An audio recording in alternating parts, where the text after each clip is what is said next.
This is part 8 of the series of tutorials for constructing our Drive app. It's also the third one in stage 3 and probably the last one because we're getting close to the end of the guide for stage 3. So before we stopped the previous one, which was part 7, and it was the second one in stage 3, we added the tag player to the player, and the tag player is in caps. It's the name player, that could be in lowercase, uppercase. The tag needs to be in uppercase, but we never needed to create it because it already existed. We just needed to assign it. So let's make sure player has the tag player, which was already in the list. Then you were supposed to create a script in the My Scripts folder, which was called Ocean Floor Script, and attach that script to the ocean floor. And I just opened it, and of course you should have already typed the code. And let's explain what that code does. The code itself, of course, you have in the written guide. It's a relatively short script. What is the job of that script? I always like to define the job of a script before I write, the actual code. The job of this script is actually two things. Number one, to detect whether the player, which is of course our car and our colliders and our camera, the whole construct, if the whole thing has touched the ocean floor. If it did, we want to hear a bang. But after a few seconds, we also want it to revive itself, to reload the scene so we can try again. So the only library is the default Unity engine. The public class is called Ocean Floor Script, of course, the same as its file name, of course, with a capital O, F, and S. And the only variable I'm declaring here is a private Boolean. Private meaning that I don't need to assign it in the inspector in Unity. It's a Boolean, which means, of course, it could be only true or false, and it will signify whether the bang played or not. And in the beginning, it's false. Sound is not played yet. As you're guessing, once we play it, we're going to change it to true. Then notice that it doesn't have on start, on update. The only thing it has is on collision enter. Void, of course, means that the function is not going to return a value. It's just going to do a job. So on collision enter, the event that's going to trigger it is collision, and the object that's going to trigger it is, I decided to call it my player. And the first thing we're saying is, hey, was there a collision? Whoever caused the collision, my player, let's check if my player.gameObject got compare tag player. Is it the player who hit me? I don't see anything else in this game that could hit the ocean floor, but still we're going to ask, is it player? So did the car hit the ocean floor? If it did, let's ask, was the sound played already? So it's an if inside an if. So if it hit, if bang played, false bang played is that Boolean, equals false, we're comparing it to false. What does that mean? That it hasn't played yet, that it's the first impact. If it is the first impact, great. What are we going to do? First of all, get component audio source play. Whose component? The component of the object the script is attached to, which is the ocean floor. Right before the end of the previous part, we added an audio source with that, bang sound. So the first thing it's going to do is bang. Then it's going to change the bang played to true, because when we hit the ocean floor, it might bounce like ta-ta-ta, like, quick little touches, and I don't want multiple sounds, I just want one. So as soon as we change it to true, it's no longer false, and it will never play again. So that guarantees that it'll play only once.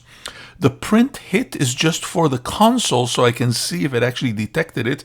When I'm done, I can definitely, comment it out, but for right now that might not be a bad thing to see it, like print the word hit in the console.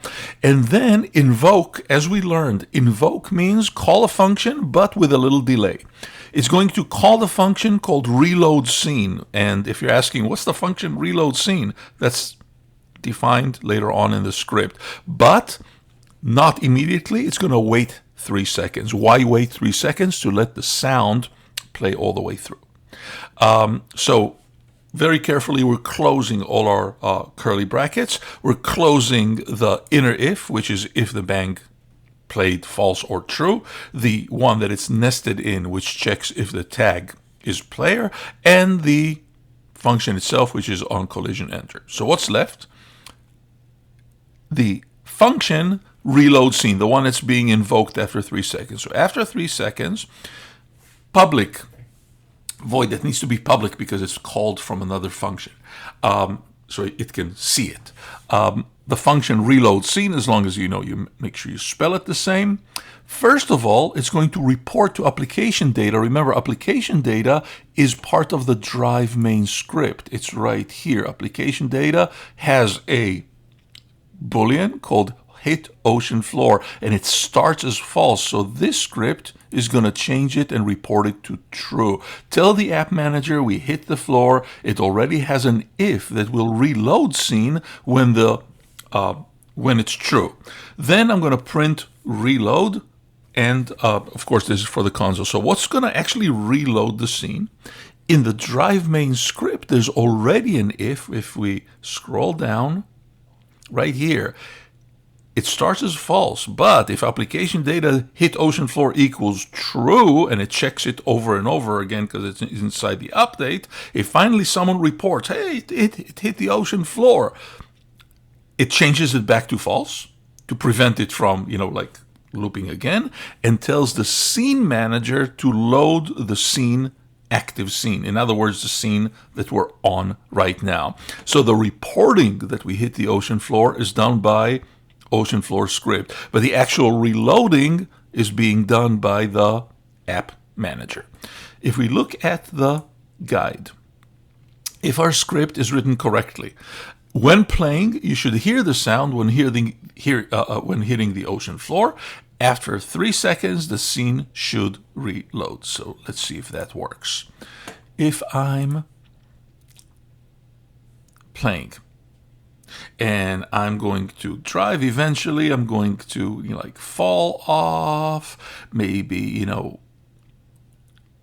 I drove so too far, I'm falling to the ocean floor. I didn't hear the sound. Oh, here it is. 2, 3, and it's there. Also look at the console. I can see hit and reload, the two messages. Let me clear and do it again. I'm going to deliberately fall.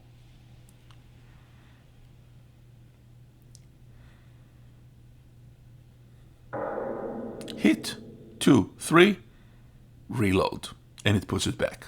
If we got to that stage, if you got that to happen, then you're basically done with stage 3, except the way that you're going to submit it. So if it works, if you have access to a Quest device, this will be a really good time to build, as long as you remember, and let's do that, File, Build Profiles. It still thinks that we're building stage 2. We're going to click Open Scene List, add open scene, so it knows to build scene 3, and either uncheck or simply right click and remove stage 2. So now if we had a Quest device, we would build it, we would build the latest scene that we're on.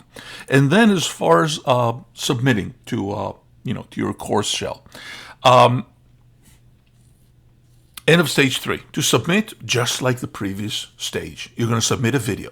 And you have a choice. If you have access to a Quest device, you're going to capture a short video in the Quest device that shows driving, wheels spinning, this is from the previous part, wheels turn, the track parts that we built so far, plus falling, plus sound, plus scene reload. The whole thing doesn't need to be more than 10-20 seconds, because that's all it would take to show all those things. And if you don't know how to capture a video in a Quest, if you have a Quest, you can Google how to do that. It'll basically put it in your phone app, and from your phone app you can send it to your computer and then upload it to the lab assignment. For students who don't have access to a Quest device, which sometimes is most of the students, you're going to do a video capture of exactly like what I have in front of me, of as long as you can see especially the game window, and you can see driving, and you can see the track parts, and you can see falling, you can hear the falling, and and see it reloading at least once.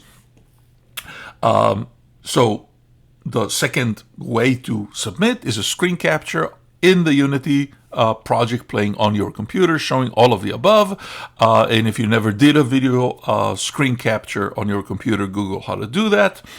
I will not accept shooting a video of your computer on your phone. Now, it needs to have sound. Let me actually add that.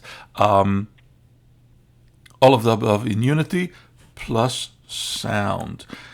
If you're not sure how to capture a video with sound, there's many ways to do that.